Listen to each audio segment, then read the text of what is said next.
ये कभी नहीं किया विवेक जी ने कि कोई सामने से बोले कि विवेक जी मुझे आपकी ज़रूरत है। आपने कॉल टू एक्शन कुछ करना नहीं पड़ता है, चीज़ें होती हैं।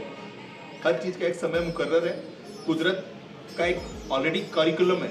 ये प्रकृति ने हर चीज़ का करिकुलम बना के रखा है। ये उन्हीं को नज़र आता है जो इसको देखने में इंटरेस्टेड है।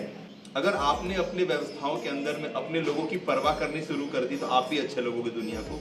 जब एक बार आप पसंद आ गए ना तो फिर आप क्या बोलते हो राम राकस मैटर नहीं करता। ये जो कंट्रोवर्सी आप देख रहे हो विवेक बिंद्रा और संदीप माहेश्वरी की, इसके अंदर भी यही सेम बात है।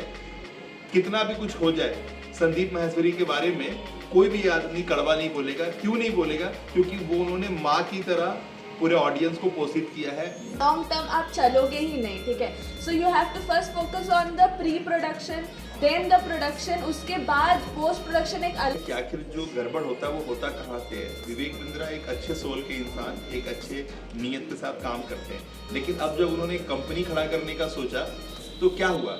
इवेंट क्या हुआ होगा, मैं ऐसा इमेज करता हूँ कि तो बेटा हम लोग तो एकदम सही आज से 2 साल पहले इस बात को प्रेडिक्शन कर दिए थे कि हर व्यापार के अंदर में शकुनी और मंत्रा होता है। और वो शकुनी और मंत्रा का सीधा सा अर्थ है कि जब रिसेशन आया था, जब एविएशन और बाकी चीज़ें करप्ट हुई थी, क्योंकि विवेक बिंद्रा कौन थे?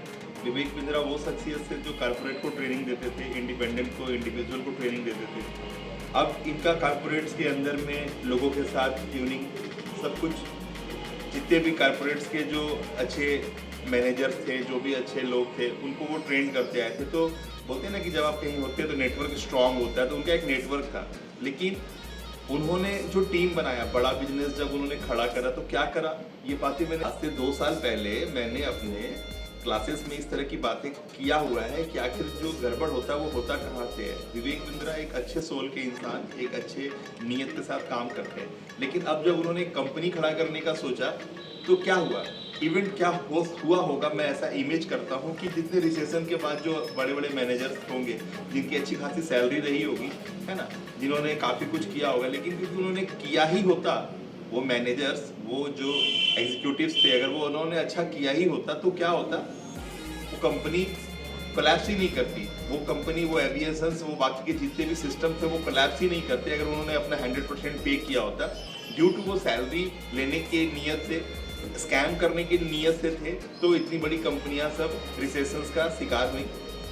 सभी कंपनियां क्यों नहीं बंद हुई? क्योंकि जो लोग डेडिकेटेड है अपनी चीज़ों को लेकर के, वो पूरा फिक्स है कि हाँ डेडिकेटेड है, वो काम अपना कर रहा है। लेकिन जो लोग डेडिकेटेड ही नहीं है तो वो उसके साथ जुड़ा हुआ है जो कंसर्न है वो डूबेगा ही डूबेगा। Because the foundation is not strong. एक हर एक लाइक इंडस्ट्री का there is a decline stage, मतलब एक राइज स्टेज आता है जहाँ पर चीज़ें सैचुरेटेड हो जाती है, there is no more space for new people to come in, और उसके बाद सैचुरेशन पॉइंट के बाद वो डिक्लाइन होने लगता है।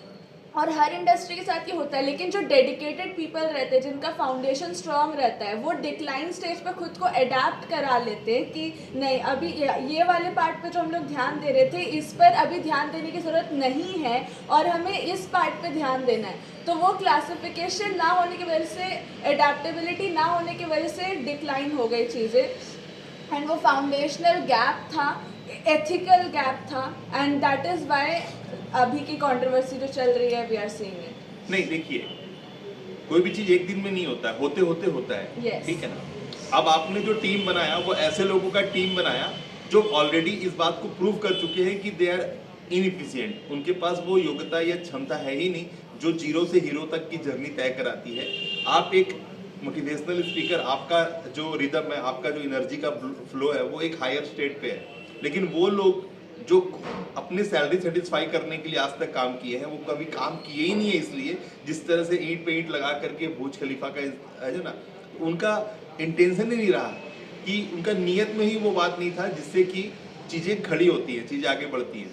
अब विवेक बिंद्रा का फेस वैल्यू, उसका गुडविल, इनका इन्होंने इस्तेमाल किया जो भी लोग थे। लेकिन जैसे जैसे चीज़ें आगे बढ़ती गई, बहुत सारे अच्छे लोग जो इस ट्रैप में आए थे, जो विवेक बिंद्रा के आईबीसी मॉडल और ये बड़ा बिजनेस.com के जो एग्जीक्यूटिव पर्सन थे, वहाँ पे जो मैनेजरल कैपेसिटी में थे, बहुत सारे लोग, क्योंकि आईबीसी मेरे साथ जुड़े थे, व्हाट्सएप पे सारी चर्चाएं होती थी उनकी, वो लोग बताते थे बहुत अच्छे अच्छे जो नियत के बहुत अच्छे अच्छे रुतबेकार लोग और जो जिनके पास एक अच्छा इंटेंशन था वो विवेक बिंद्रा को छोड़ के ऑलरेडी जा चुके थे आज से 1.5 साल 2 साल पहले। लेकिन जो लोग सैलरी सेटिस्फाई करना चाहते थे, किसी भी तरह से दाया बाया करना चाहते थे, क्योंकि उनके पास वो बेस फाउंडेशन नहीं था।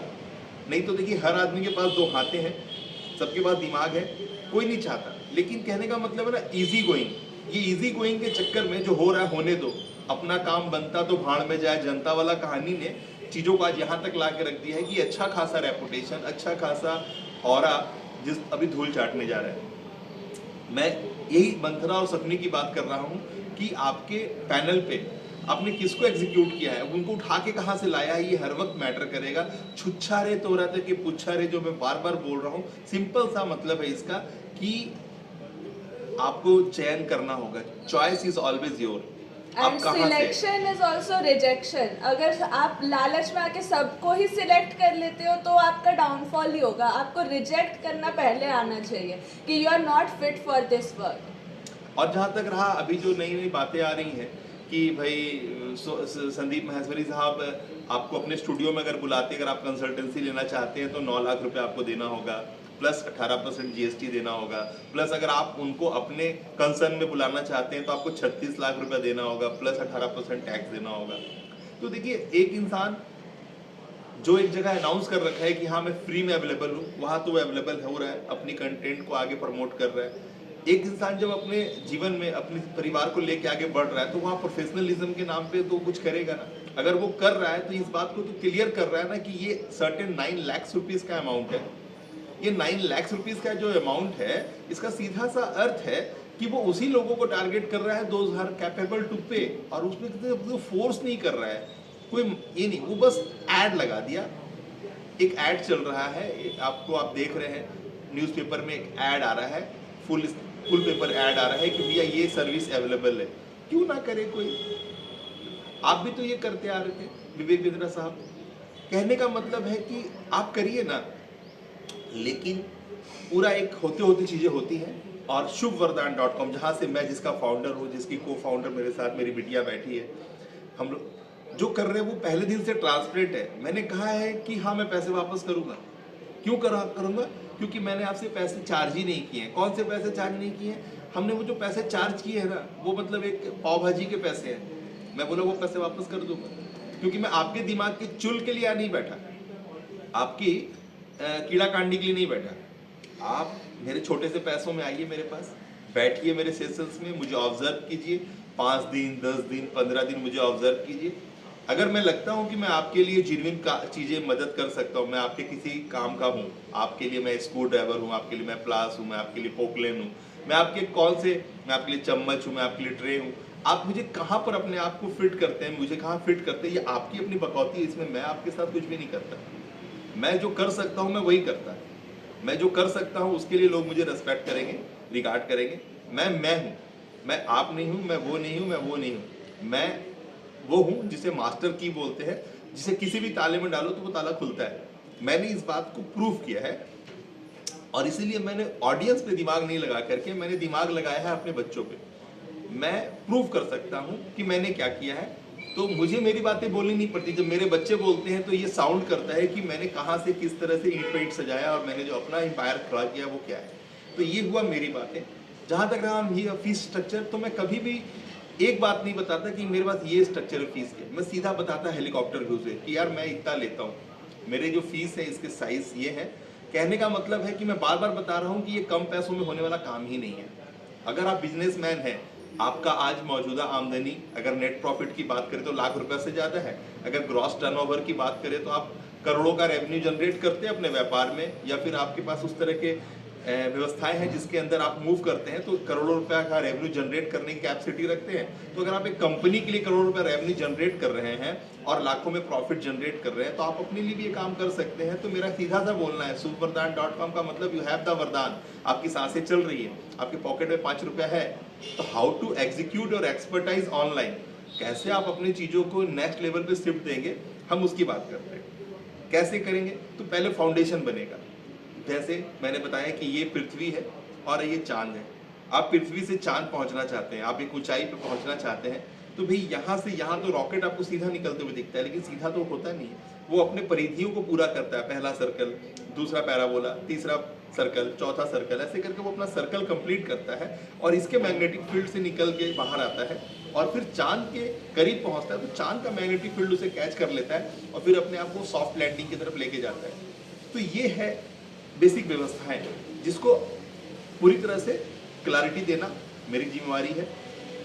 और पेशेंसली कोई भी स्टार्टअप, कोई भी बिजनेस आपसे 5 से 10 साल मांगता ही मांगता है, मांगता ही मांगता है, मांगता ही मांगता है। लेकिन कब? जब आप डेडिकेटेड हो, अपनी चीज को करने के लिए डेडिकेटेड हो। अब आप बच्चा है, स्कूल आएगा ही नहीं, कोर्सेस क्लासेस में बैठेगा ही नहीं और सोचेगा कि मैं तो स्कूल में नाम लिखा लिया हूँ, अब मैं बहुत बड़ा तोप हो जाऊंगा, फुनसुक वांगड़ू हो जाऊंगा मैं। तो फुनसुक वांगड़ू तो भैया नहीं हो सकता है ना, वो अलग ही समीकरण है। आप जो समीकरण में हो कि आप चाहते हो कुछ इंस्टेंट ग्रेटिफिकेशन, कुछ तड़कता फड़कता पूरा प्रॉफिट एंड लॉस, तो भैया वो स्कैम ही हो सकता है, वो कभी भी जेन्युइन नहीं हो सकता है। और इन सारी बातों को तो मैंने पूरे अपने क्लासेस में 2 साल पहले क्लियर किया था कि विवेक साहब बहुत अच्छे पर्सनालिटी हैं, बट वो किसी शकुनी और किसी मंथरा के बीच में फंस गए हैं। और यही होना था, यही था अंजाम, ये हो रहा है। मैं इसके लिए बहुत दुखी हूँ कि एक अच्छा इंसान इस ट्रैप में फंस रहा है ड्यू टू उसका टीम, उसका जो बोलते हैं ना लोगों का संगत, वो उसे ये काम करा रहा है। तो चीज़ें बदलती हैं, कुछ भी होता है तो अच्छे के लिए होता है, तो ये होना था, हो रहा है। हाँ, जहाँ तक शुभवरदान.com का सवाल है, मैं बिजनेस करने की बातें करता हूँ, मैं अपनी एक्सपर्टाइज को ऑनलाइन लाने की बातें करता हूँ, मैं अपने नाम को भारत में नहीं बल्कि भारत के नाम को पूरी दुनिया में ले जाने की बातें करता हूँ, मैं पद्मश्री पद्म विभूषण की बातें करता हूँ, मैं गवर्नमेंट से जो सर्टिफिकेट्स है उसकी बातें करता हूँ। तो एक सर्टिफिकेट तो गवर्नमेंट ने आपको दे दिया आधार UID के नाम पे, अगला सर्टिफिकेट है कि आपको GST के मामले में सर्टिफिकेट मिले, और भी अलग अलग जो स्मॉल स्केल इंडस्ट्री है, फिर अलग अलग जो और भी डायमेंशंस है, वहाँ से गवर्नमेंट आपको अच्छे काम के लिए प्रोत्साहित करे, आपको पारितोष दे, आपको सर्टिफाई करे। तो इस तरह की चीज़ों पे मेरा बिलीव है और यही हर एक नागरिक की गरिमा का भी बात है कि वो अपने देश से, अपने बनाए हुए तंत्र से उसको कितना रेस्पेक्ट मिलता है। तो मैं उसकी बातें करता हूँ, मैं दिन रात एक करने की बातें करता हूँ। मैं कभी नहीं बोलता कि 24 घंटा में ये समय इसका है, वो समय उसका है। मेरे यहाँ आप आए हैं तो आपको 3-4 साल 5 साल तो जम के मेहनत करना है, और आपका काम करने का जो सामर्थ्य है वो आपका, बोलते हैं ना कि अगर आप कितारी हो, शुगर केन हो, तो आप बोल के लोगों को मिठास नहीं दे सकते, आपको पिस जाना होगा। अगर आप ये पिसने के लिए तैयार हो खुद को, तभी वो पात्र में मिठास आएगा और वही अब दूसरे को मिठास दे सकते हैं। अब वरदान क्या बोल सकती है, सुन लीजिए। सो बेसिकली वी इन शुभ वरदान हम लोग पहले आपके फाउंडेशन पे फोकस करते हैं, क्योंकि if you are not dedicated कि आप पिस जाओ तो फिर लॉन्ग टर्म आप चलोगे ही नहीं, ठीक है। So you have to first focus on the pre production, then the production, उसके बाद पोस्ट प्रोडक्शन एक अलग ही गेम होता है। लेकिन अगर पोस्ट प्रोडक्शन बहुत अच्छे से हो गया ना, जैसे कहते हैं ना, good marketing kills a bad product faster. तो प्री प्रोडक्शन और प्रोडक्शन में अगर आपने ध्यान नहीं दिया और पोस्ट प्रोडक्शन के लिए बहुत तत्पर रहे और जल्दी से जा करके एड्स में पैसा लगा दिया, पोस्ट प्रोडक्शन में जो भी मार्केटिंग स्टफ होता है वो कर दिया, and you are not fit in the pre and pro, then you are going to fail badly, क्योंकि good marketing always kills a bad product faster. So don't make your product bad, तो उस पर आपको ध्यान देना होगा। And product is nothing, it's the reflection of you, and people buy you first then your product. So you have to always understand कि forefront में आप ही हो, तो फाउंडेशन पहले आपका क्लियर होना चाहिए, फिर आपके अंदर से जो निकलेगा that will be unique to you, वो आ जाएगा। एंड देन जो ये डिक्लाइन स्टेज जो आता है ना हर एक बिजनेस का, वो डिक्लाइन स्टेज आपके लिए कभी आएगा ही नहीं, क्योंकि your product is your uniqueness, your reflection. और किसी भी इंडस्ट्री का डिक्लाइन हो सकता है, आप एज अ ह्यूमन तो डिक्लाइन नहीं कर रहे हो ना, आप एज अ सिस्टम तो डिक्लाइन नहीं कर रहे हो। तो आपका सिस्टम अडेप्टिंग रहता है, अडेप्टिंग नेचर पे रहता है, ऑडियंस के हित में रहता है कि ऑडियंस को क्या चाहिए, क्या रिक्वायर्ड है, और उस हिसाब से वो हमेशा ग्रो ही करता रहता है, like evergreen that we call. Shubh Vardaan अपने इथिक्स, अपने मोरल्स के साथ है। आपको अगर हमारी बातें समझ में आती हैं तो आप हमारे साथ कनेक्ट हो, हम आपका स्वागत करेंगे, हम आपकी सेवा करेंगे। हम वो है जो अपने हर क्लाइंट्स के अंदर अपना भगवान देखता है और हमें आपका सत्कार करने में, हमें आपकी सेवा करने में बहुत खुशी का अनुभव होता है। आपको भी समझना होगा, चीज़ें ऐसे ही आगे बढ़ेंगी। माँ कहाँ से सर्टिफिकेट लेके आई है, नानी कहाँ सर्टिफिकेट लेके आई है, वो स्टैनफोर्ड की स्टूडेंट है, कैम्ब्रिज की IITian है, NITian है, वो कहाँ से पढ़ के आई है मौसी पुआ जो मुझे इतनी अच्छी लगती है। यही बस क्वेश्चन है। अगर आपको अपनी माँ अच्छी लगती है, आपको नानी दादी मौसी अच्छी लगती है, तो सिंपल सा बात है, क्यों अच्छी लगती है? क्योंकि वो आपकी केयर करती है, वो आपकी परवाह करती है। अगर आपने अपने व्यवस्थाओं के अंदर में अपने लोगों की परवाह करनी शुरू कर दी, तो आप भी अच्छे लोगोगे दुनिया को। जब एक बार आप पसंद आ गए ना, तो फिर आप क्या बोलते हो राम राकस मैटर नहीं करता। ये जो कंट्रोवर्सी आप देख रहे हो विवेक बिंद्रा और संदीप माहेश्वरी की, इसके अंदर भी यही सेम बात है। कितना भी कुछ हो जाए, संदीप माहेश्वरी के बारे में कोई भी आदमी कड़वा नहीं बोलेगा। क्यों नहीं बोलेगा? क्योंकि वो उन्होंने माँ की तरह पूरे ऑडियंस को पोषित किया है, बुआ की तरह, नानी की तरह, मौसी दादी काकी की तरह एक फोकस्ड वे में पहले दिन से आज तक उन्होंने बस एक ही भाव किया है कि तूने पैम्परिंग किया है, दुलारा है माँ की तरह। लेकिन विवेक बिंद्रा ने ये काम नहीं कर पाए। वो अच्छे कंटेंट, अच्छे प्रेजेंटेशंस पे फोकस किए, बहुत ज़्यादा क्लासिफाइड, बहुत ज़्यादा एकदम स्टाइलिश लेविश चीज़ों को उन्होंने अमालगमेट किया, कॉस्टली चीज़ों को लाया, लेकिन लोगों से उनका हार्ट टू हार्ट कनेक्शन नहीं बन पाया। लोगों को पता चला कि वो हर बात तो बातें करते हैं, लेकिन उसके लिए वो एक बिजनेस करते हैं।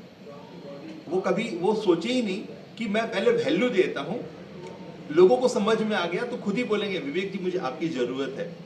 ये कभी नहीं किया, ये कभी नहीं किया विवेक जी ने कि कोई सामने से बोले कि विवेक जी मुझे आपकी ज़रूरत है। आपने कॉल टू एक्शन देना था, अपने वीडियोस में कॉल टू एक्शन देना था कि अगर आपको मेरी बातें समझ में आती है तो मैं ओपन हूँ अपने कंसल्टेंसी के लिए। आप मुझे कंसल्ट करें, अगर आपको लगता है कि मैं आपकी मदद कर सकता हूँ तो आप मुझे कंसल्ट करें, मेरी ये फीस है।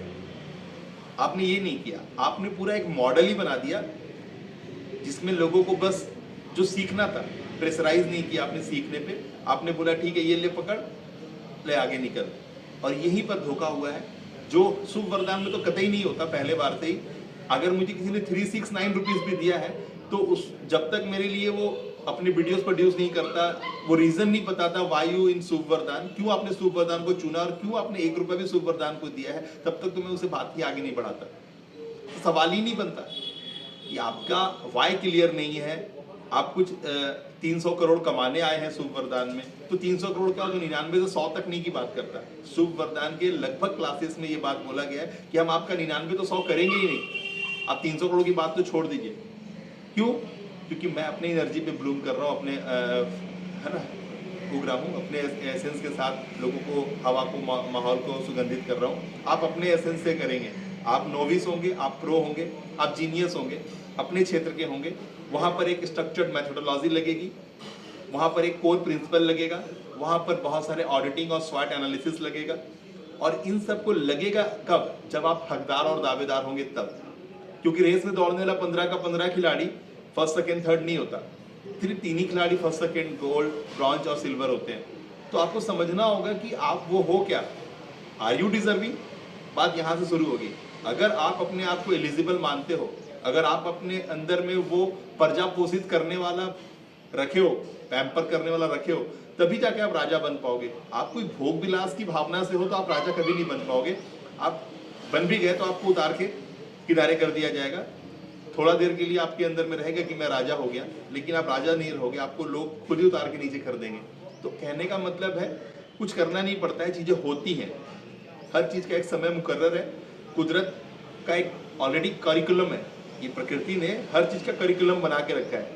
ये उन्हीं को नज़र आता है जो इसको देखने में इंटरेस्टेड है, जो शोर में, जो अपनी चीज़ों में अव्यवस्थित हैं। क्योंकि एक साधे सब सधे और सब साधे सब जाए, ऐसी बहुत सारी बातें हैं जो मैं आपसे कनेक्ट करता हूँ अपने क्लासेस के अंदर में। अगर आपको मेरी बातें यहाँ तक अच्छी लगी हैं, समझ में आई हैं, मैं कनेक्टिंग हूँ, तो प्लीज़ हमारे साथ संपर्क बनाएं। shubvardhan.com/zoom, ये वो हमारा एपिसोड का लिंक है जहाँ से आप हमसे कनेक्ट हो सकते हैं। यहाँ पर हम आपको वो इन्फॉर्मेशन देते हैं, ये हमारा इन्फॉर्मेशन वेबिनार है। और हमारा YouTube channel SIMT, skill search with in your interest area, mind set with the current time and tool and technology, SIMT। साथ में India is nothing, is land of opportunity, यहाँ पर वैसे लोगों का जमावड़ा है जो बहुत आगे राइज करना चाहते हैं, सारे लोग एम्बिशियस हैं, और जहाँ पे सभी लोग एम्बिशियस हैं, आगे बढ़ना चाहते हैं, कुछ भी पाना चाहते हैं, तो फिर सवाल भी नहीं उठता है कि ऐसे लोगों को रोका जाए। तो इनको मदद की ज़रूरत है। वो 4 हाथ जो ऑलरेडी 4 कदम चल चुके हैं, वो अपना हाथ दे उन्हें और टाने अपने साथ, इसकी ज़रूरत है। और यही मैं सिखाता हूँ कि अपना नाम भारत में नहीं बल्कि भारत का नाम पूरे जगत में करना है। आपने यहाँ तक सुना है, बहुत ही अच्छा लगा। प्लीज़ कमेंट करके बताएं कि क्या बातें, पॉइंट वाइज टाइप करें कि क्या क्या बातें आपको प्रभावित की हैं और हमने अपना प्रस्तुति दिया है नहीं। हमारा गेस्चर आप देख सकते हैं, क्योंकि हम लोग ऑर्डिनरी इंसान हैं, गांव के इंसान हैं, हमें ज़्यादा लेविसनेस या बहुत ज़्यादा फिट एंड फाइन और हम लोग बहुत ज़्यादा क्रिच वाला काम नहीं करते, लेकिन हाँ, बातों में वो क्लैरिटी है, स्पष्टीकरण है। Simplicity is the best policy जो हमें पता है। प्लीज़ दया करें, कमेंट करें।